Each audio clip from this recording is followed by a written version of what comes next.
I'm going to show you a technique that I use for black and white conversion.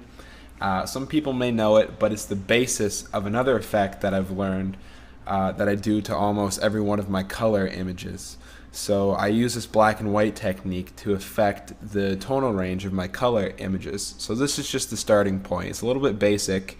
If you don't know it, that's even better. But if you do, just please pay attention and we'll get to the more interesting bits.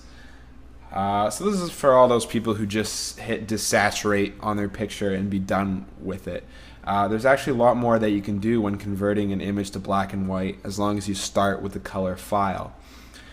This is why in the digital age that it's always best to shoot images in color first and then convert them to black and white later. Because with a color photo you can manually control the black and white through different channels of color. So basically what this means is you have more manual control over your image. In the film days, you know, there was a lot of different things that you could do that would dictate the kind of black and white photo you have, even the type of film. I mean, every brand, every different type of film had a different kind of black and white characteristic. But like I said, when shooting digital, the best way to dictate this process is actually when you convert the color photograph. Now, having said that, even if you shoot digital, you can still use the old school ways of putting different colored filters in front of the lenses for different black and white techniques. But in my opinion, there's still a degree of experimentation there where you can't go backwards if you don't get what you want. So I believe that in Photoshop you can achieve perfection and kind of control exactly what you want. So here's a picture from Ethiopia that I took of a Mercy tribesman. And the day that I took this was really hot, so you can see the sweat kind of pouring down his chest there. And I mean, if he's sweating, being used to the climate, living there his whole life, you can imagine what I was like shooting this. But he's a very decorated warrior. This scarification on his arm here can represent how many enemies that he's killed in battle or how many enemies that he's defeated stick fighting. And these different feathers here are just a sign of respect that he's a warrior. So just by looking at someone, you can tell a lot about them.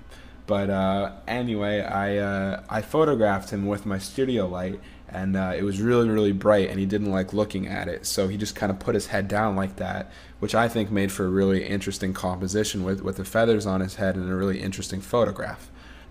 But anyway, I'm going to show you my techniques on this photo. So you're going to go to Window here, Layers, or F7 if you want to be fast. Now you can get into Channel Mixer also by going to Image, Adjustments, Channel Mixer. But the only problem with that is I want to show you kind of before and after and do it in a non-destructive way.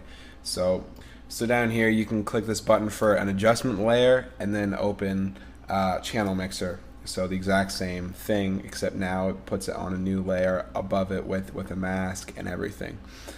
So then it opens this box, Channel Mixer here, and it's very interesting thing you're presented with here. You see here there's red, green, and blue channels because this is an RGB photo. So RGB is red, green, and blue. So these are all the different color channels affecting the photo. So what I can do is play around with these sliders, and you can just see how it brings more of that color into the photograph. So I'm going to go back to default here. Now the only problem with that is it's still color, so you can check monochrome here and then you can do that same thing and you can see how bringing those colors into the photo now affects the photo. It completely changes the contrast range.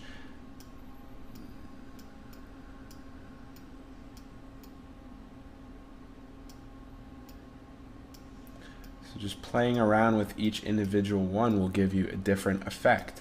Now, typically in portrait photography, the red channel, in my opinion, gives a really kind of smooth, soft effect to skin, whereas the blue channel, the opposite, gives more of a harsher kind of look to it, and the green channel, which is in the middle, in my opinion, is kind of in between the two. So I prefer using a mixture of the green and the blue channel to get a really contrasty look. So I'm just going to play around with this photo. I'm going to turn the red down like this. So it's at like 70 now. And then I'm gonna up the green and the blue.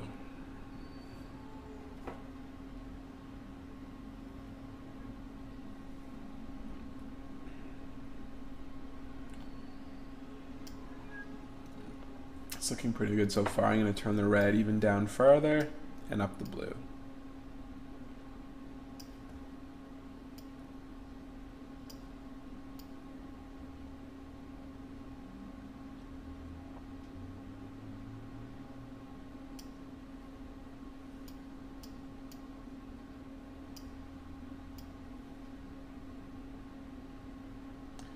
And I think that there looks pretty good. It's really nice and contrasted. You can see how nice the colors in his ear here look. I really like it.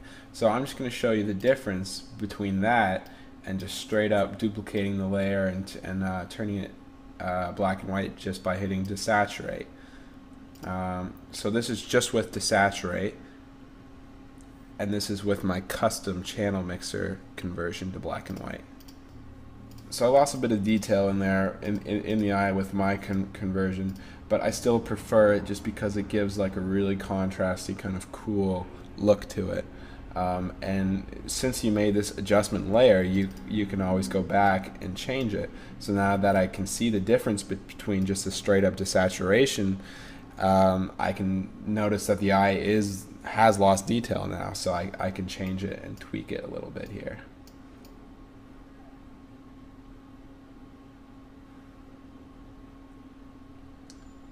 So now I think I'll be more happy with that. Yeah, that looks like a better conversion in my opinion. So channel mixer is good for affecting every individual channel, but what if you want to get deep down into the individual colors themselves? I'm just going to erase both layers here and show you another technique that is a little bit more precise. Okay, so I'm going to make an adjustment layer here, but instead of channel mixer, I'm going to go to black and white. Okay, so now it's a box that looks like channel mixer, except now we have a whole bunch of different options here. We have reds, yellows, greens, cyans, blues, magenta, a lot more. So now, just looking at that color image again, I can see that the sky is blue, and that's the only blue part in the image. So I'm just going to turn on the black and white here and show you what that means. It means if I go into the cyans and the blues and turn that down, it only affects the sky. You see that? It is not affecting the reds and yellows of a skin tone. So with that, I can make the sky a lot darker and not have to go in and paint it out and do all this crazy masking. It's just already in the photo, so I can manipulate it with this black and white adjustment layer. Now say I want to manipulate his skin tone, I can do that in the reds and yellows, since as you see his skin tone, when I look at it with my eye, I can see that it has a lot of reds and yellows in it, even maybe a little bit of magenta here too. So I'm going to turn that back on, and you can see here as I go down the magentas, it's affecting his shoulder there where I saw it. And the majority of the effect will come from the reds and yellows.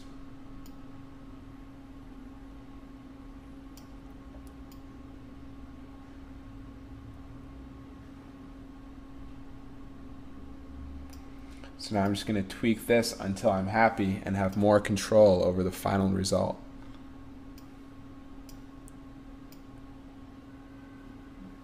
So there's a little bit of greens you see in that bush behind him there. So I'm just going to keep that low.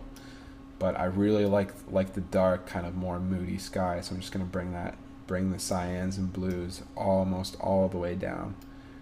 And his skin tone, when the red is up, I feel just looks too soft and kind of almost like a black and white model picture. So my own personal taste is I'm just going to take this down and make it like really contrasty.